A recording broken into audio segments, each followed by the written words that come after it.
Alright, so in our previous video, we have shown that if in a transmission line, the ZO and the ZL are different, and then it will produce reflected wave and standing waves, and we don't want any of that, so this needs to match. If they aren't matched, and that's okay, most loads aren't equal to available characteristic impedances of the wires.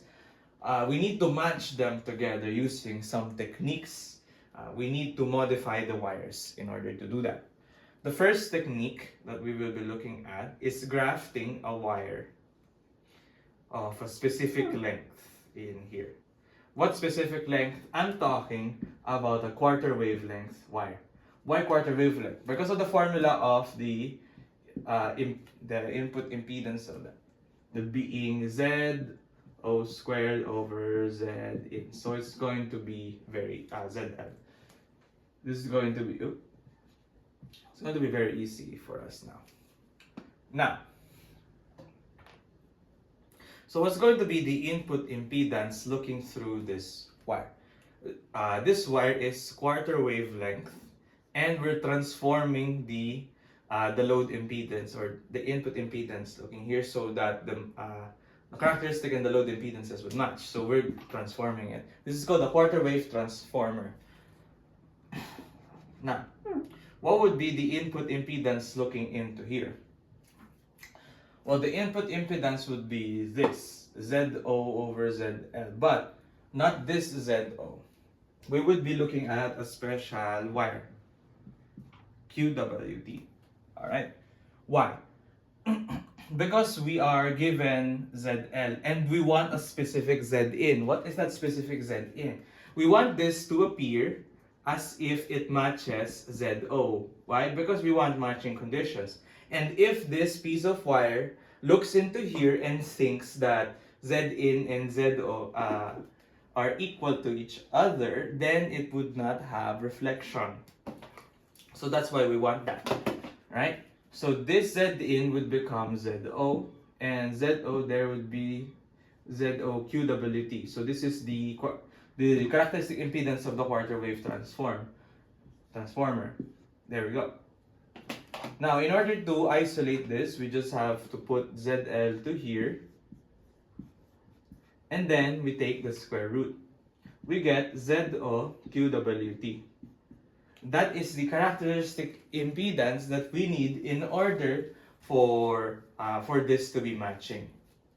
Now, the problem with this one is that this is purely theoretical.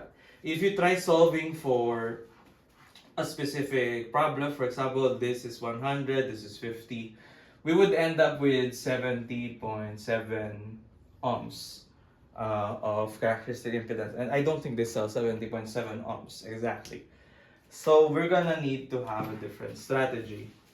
But this can work as a theoretical for now. Now, next problem is, this only works if, let me write the Z, ZO, ZL, there. This only works if both of these are real. The moment one of them is imaginary, usually the load, it's gone. This, you cannot do this anymore. What we can do instead, if that is the case, is to put it somewhere else.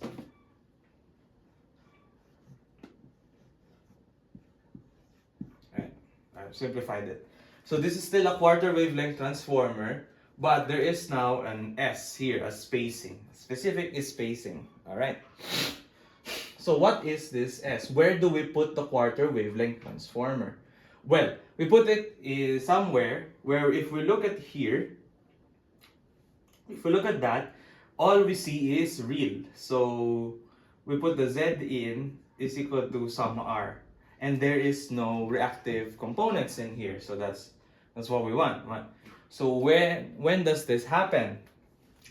Well, the key lies in the reflection coefficient.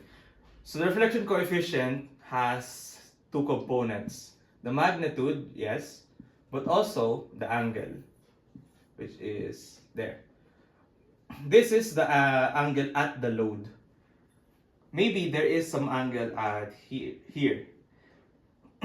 So in this case, we want that to be, we want that S, we want this to be equal to 0 degrees. Alright, so let's get the formula from earlier. It is angle of load minus angle at S now, plus 180 degrees, since every 180 degrees it repeats, over 2 beta. We want angle S or phi S to be 0. So we just remove that from the equation, rearrange. That is our desired length S. This length S, for which we can find the part where this is real input impedance. Now this is S min. S min. That is the first one. Again, we found earlier that by adding 180 degrees again, so 360 instead, we can have a separate location for S. Right? This is S max or S2. Right? So there are two separate locations where we can find that. Right? The answer that we will find will be in terms of lambda, since beta is on the denominator, right? And beta is 360 over lambda, 360 degrees over lambda. So let's write it here as well. And here. Alright, so now that we have that, the answer would be in terms of lambda. So our S is going to be EL times lambda. Remember, every half wavelength, every 180 degrees, it repeats. So EL can only be between 0 and 0.5. Otherwise, there would be a location after between this that has a valid answer. For example, your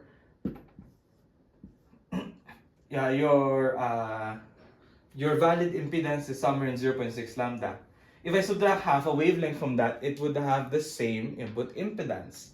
So therefore, our electrical length has to be between 0 and 0.5 to work. All right.